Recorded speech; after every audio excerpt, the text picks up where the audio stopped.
जय श्री कृष्ण, राधे राधे। आपका भक्ति कथा चैनल पर स्वागत है। आपका दिन शुभ और मंगलमय हो। आज दिनांक है 24 नवंबर और दिन सोमवार है। आज मार्गशीर्ष शुक्ल पक्ष की चतुर्थी है। आज सूर्योदय का समय सुबह 6:51 और सूर्यास्त शाम 5:25 तक होगा। ब्रह्म मुहूर्त रहेगा सुबह 5:03 से सुबह 5:57 तक। अभिजीत मुहूर्त सुबह 11:47 से दोपहर 12:29 तक। वही राहु काल सुबह 8:10 से सुबह 9:29 तक रहेगा। आइए सुनते हैं मार्गशीर्ष मास कथा में भगवान और भक्त गोपाल की कथा। कमलावती नगरी में गोपाल नाम का एक भोला ग्वाला रहता था। वह निरक्षर, सरल और निष्कपट था। दिन भर गायें चराता और मन ही मन भगवान श्रीहरि का नाम जपता रहता। उसे बाहरी आचार विचार का ज्ञान नहीं था, पर उसका मन पवित्र था और सच्चे अर्थों में भगवत भक्त था। लोग उसकी भक्ति पर हंसते और ताना मारते कि केवल राम राम जपने से वैकुंठ नहीं मिलता। एक दिन एक संत वहां से गुजरे और उन लोगों से कहा कि भगवान के नाम में असीम शक्ति है। जो सच्चे मन से नाम लेता है उसका उद्धार निश्चित है। संत की यह वाणी गोपाल के हृदय में उतर गई। उसने गुरु पाने का निश्चय किया और व्याकुल होकर दिन रात उनकी प्रतीक्षा करने लगा। अंततः उसकी सच्ची चाह देखकर भगवान की प्रेरणा से एक महात्मा वहां पहुंचे। गोपाल उन्हें देखकर पहचान गया कि यही मेरे गुरु हैं। उसने उनके चरण पकड़ लिए और दीक्षा की याचना की। महात्मा ने प्रसन्न होकर उसे एक ही उपदेश दिया कि जो भी भोजन करे पहले भगवान श्री गोविंद को अर्पण कर फिर प्रसाद के रूप में ग्रहण करना। गोपाल ने उसी क्षण यह व्रत धारण किया। उसने रोटियां बनाकर भगवान को भोग लगाने का प्रयास किया, पर भगवान प्रकट न हुए। उसने सोचा, जब तक प्रभु भोग स्वीकार नहीं करेंगे तब तक मैं भोजन नहीं करूंगा। वह प्रतिदिन भोग लगाता और पुकारता रहता, हे गोविंद, आओ भोजन स्वीकार करो, नहीं तो मैं उपवास करूंगा। दिन बीतते गए। गोपाल ने 18 फिर 27 दिन तक अन्न ग्रहण नहीं किया। उसका शरीर दुर्बल हो गया, आंखों से आंसू बहने लगे, पर श्रद्धा अटल रही। अंततः सच्चे प्रेम और आर्त पुकार से भगवान श्री कृष्ण स्वयं उसके सन्मुख प्रकट हो गए।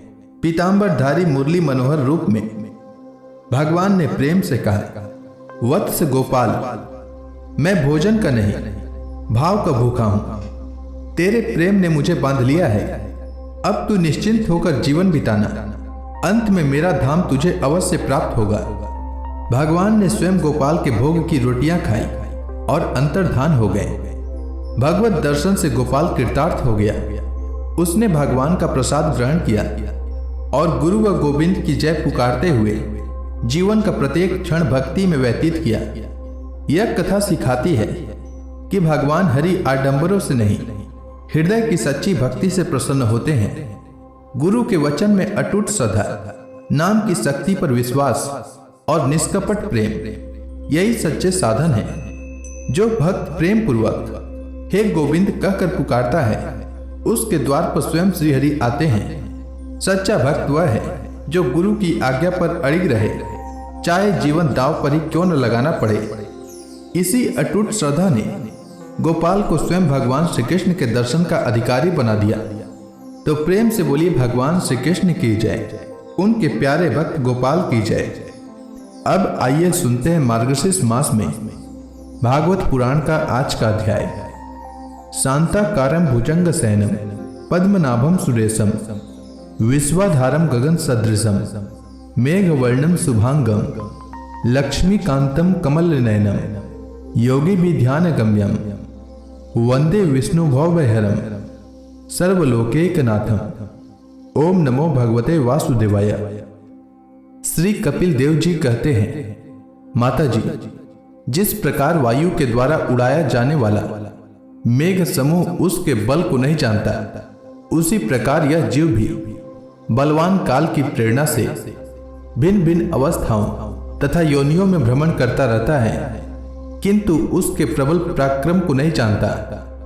जीव सुख की अभिलाषा से जिस जिस वस्तु को बड़े कष्ट से प्राप्त करता है, उसी उसी को भगवान काल विनष्ट कर देता है, जिसके लिए उसे बड़ा सुख होता है। इसका कारण यही है कि यह मंदमती जीव अपने इस नाशवान शरीर तथा उसके संबंधियों के घर, खेत और धन आदि को मोहवश नित्य मान लेता है। इस संसार में यह जीव जिस जिस योनि में जन्म लेता है, उसी उसी में आनंद मानने लगता है और उससे विरक्त नहीं होता। यह भगवान की माया से ऐसा मोहित हो रहा है कि कर्मवश नारक की योनियों में जन्म लेने पर भी वहां के विष्ठा आदि भोगों में ही सुख मानने के कारण उसे भी छोड़ना नहीं चाहता। यह मूर्ख अपने शरीर, स्त्री, पुत्र, गृह, पशु, धन और बंधु बांधवों में अत्यंत आसक्त होकर उनके संबंध में नाना प्रकार के मनोरथ करता हुआ अपने को बड़ा भाग्यशाली समझता है। इनके पालन पोषण की चिंता से इसके संपूर्ण अंग जलते रहते हैं, तथापि दुर्वासनाओं से दूषित हृदय होने के कारण यह मूढ़ निरंतर इन्हीं के लिए तरह तरह के पाप करता रहता है। उल्टा स्त्रियों के द्वारा एकांत में संभोग आदि के समय प्रदर्शित किए हुए कपटपूर्ण प्रेम में तथा बालकों की मीठी मीठी बातों में मन और इंद्रियों के फंस जाने से गृहस्थ पुरुष घर के दुख प्रधान कपटपूर्ण कर्मों में लिप्त हो जाता है।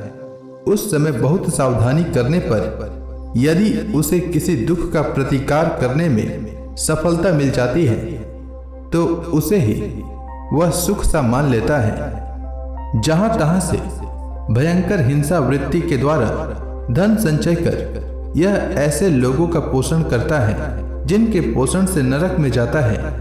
स्वयं तो उनके खाने पीने से बचे हुए अन्न को ही खाकर रहता है। बार बार प्रयत्न करने पर भी जब इसकी कोई जीविका नहीं चलती, तो यह लोभवश अधीर हो जाने से दूसरे के धन की इच्छा करने लगता है। जब मंद भाग्य के कारण इसका कोई प्रयत्न नहीं चलता और यह मंद बुद्धि धनहीन होकर कुटुंब के भरण पोषण में असमर्थ हो जाता है, तब अत्यंत दीन और चिंतातुर होकर लंबी लंबी सांसें छोड़ने लगता है। इसे अपने पालन पोषण में असमर्थ देखकर वे स्त्री पुत्रादि इसका पहले के समान आदर नहीं करते। जैसे कृपण किसान बूढ़े बैल की उपेक्षा कर देते हैं, फिर भी इसे वैराग्य नहीं होता। जिन्हें उसने स्वयं पाला था, वे ही अब उसका पालन करते हैं। वृद्धावस्था के कारण इसका रूप बिगड़ जाता है, शरीर रोगी हो जाता है, अग्नि मंद पड़ जाती है, भोजन और पुरुषार्थ दोनों ही कम हो जाते हैं। वह मरणोन्मुख होकर घर में पड़ा रहता है और कुत्ते की भांति स्त्री पुत्रादि के अपमान पूर्वक दिए हुए टुकड़े खाकर जीवन निर्वाह करता है। मृत्यु का समय निकट आने पर वायु के उत्क्रमण से इसकी पुतलियां चढ़ जाती है। श्वास प्रश्वास की नलिकाएं कब से रुक जाती है। खांसने और खांस लेने में भी इसे बड़ा कष्ट होता है तथा कफ बढ़ जाने के कारण कंठ में खुरखुराहट होने लगती है। यह अपने शोकातुर बंधु बांधवों से घिरा हुआ पड़ा रहता है और मृत्यु पास के वशीभूत हो जाने से उनके बुलाने पर भी नहीं बोल सकता।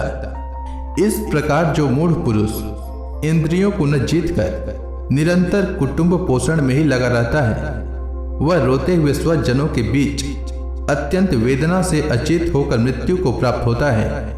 इस अवसर पर उसे लेने के लिए अति भयंकर और रोष युक्त नेत्रों वाले जो 2 यमदूत आते हैं, उन्हें देखकर वह भय के कारण मलमूत्र कर देता है। वे यमदूत उसे यातना देह में डाल देते हैं और फिर जिस प्रकार सिपाही किसी अपराधी को ले जाते हैं, उसी प्रकार उसके गले में रस्सी बांधकर बलात् यमलोक की लंबी यात्रा में उसे ले जाते हैं। उनकी घुड़कियों से उसका हृदय फटने और शरीर कांपने लगता है। मार्ग में उसे कुत्ते नोचते हैं। उस समय अपने पापों को याद करके वह व्याकुल हो उठता है। भूख प्यास उसे बेचैन कर देती है तथा घाम, दावानल और लूओं से वह तप जाता है। ऐसी अवस्था में जल और विश्राम स्थान से रहित उस तप्त बालुकामय मार्ग में जब उसे एक पग आगे बढ़ाने की भी शक्ति नहीं रहती, यमदूत उसकी पीठ पर कोड़े बरसाते हैं, तब बड़े कष्ट से उसे चलना ही पड़ता है। वह जहां तहां थक कर गिर जाता है, मूर्छा आ जाती है, चेतना आने पर फिर उठता है। इस प्रकार अति दुखमय अंधेरे मार्ग से अत्यंत क्रूर यमदूत उसे शीघ्रता से यमपुरी को ले जाते हैं। यमलोक का मार्ग 99,000 योजन है। इतने लंबे मार्ग को 2 ही 3 मुहूर्त में तय करके वह नरक में तरह तरह की यातनाएं भोगता है। वहां उसके शरीर को धधकती लकड़ियों आदि के बीच में डालकर जलाया जाता है। कहीं स्वयं और दूसरों के द्वारा काट काट कर उसे अपना ही मांस खिलाया जाता है। यमपुरी के कुत्तों अथवा गिद्धों द्वारा जीते जी उसकी आंतें खींची जाती है। सांप, बिच्छू आदि डसने वाले तथा डंक मारने वाले जीवों से शरीर को पीड़ा पहुंचाई जाती है। शरीर को काटकर टुकड़े टुकड़े किए जाते हैं। उसे हाथियों से चिरवाया जाता है, पर्वत शिखरों से गिराया जाता है अथवा जल या गड्ढे में डालकर बंद कर दिया जाता है। ये सब यातनाएं तथा इसी प्रकार तामिस्त्र, अंधतामिस्त्र एवं रौरव आदि नरकों की और भी अनेकों यातनाएं स्त्री हो या पुरुष उस जीव को पारस्परिक संसर्ग से होने वाले पाप के कारण भोगनी ही पड़ती है। माता जी, कुछ लोगों का कहना है कि स्वर्ग और नरक तो इसी लोक में है, क्योंकि जो नारकी यातनाएं हैं वे यहाँ भी देखी जाती है। इस प्रकार अनेक कष्ट भोग कर अपने कुटुंब का ही पालन करने वाला अथवा केवल अपना ही पेट भरने वाला पुरुष उस कुटुंब और शरीर दोनों को यहीं छोड़कर मरने के बाद अपने किए हुए पापों का ऐसा फल भोगता है। अपने इस शरीर को यहीं छोड़कर प्राणियों से द्रोह करके एकत्रित किए हुए पाप रूप पाथेय को साथ लेकर वह अकेला ही नरक में जाता है। मनुष्य अपने कुटुंब का पेट पालने में जो अन्याय करता है उसका देव विहित कुफल वह नरक में जाकर भोगता है। उस समय वह ऐसा व्याकुल होता है मानो उसका सर्वस्व लुट गया हो। जो पुरुष निरी पाप की कमाई से ही अपने परिवार का पालन करने में व्यस्त रहा है वह अंधता मिस्र नरक में जाता है, जो नरकों में चरम सीमा का कष्टप्रद स्थान है। मनुष्य जन्म मिलने के पूर्व जितने भी यातनाएं हैं तथा शुकर कुकरादि योनियों के जितने कष्ट हैं उन सब को क्रम से भोग कर शुद्ध हो जाने पर वह फिर मनुष्य योनि में जन्म लेता है। तो प्रेम से बोलिए भगवान विष्णु की जय। तो इसी के साथ आज का यह अध्याय यहीं समाप्त होता है। इसके आगे की भागवत पुराण की कथा मैं कल के मार्गशीर्ष मास कथा में सुनाऊंगा। तब तक के लिए भगवान श्री हरि विष्णु का नाम जपते रहें और कथा अच्छी लगे तो एक लाइक अवश्य करें।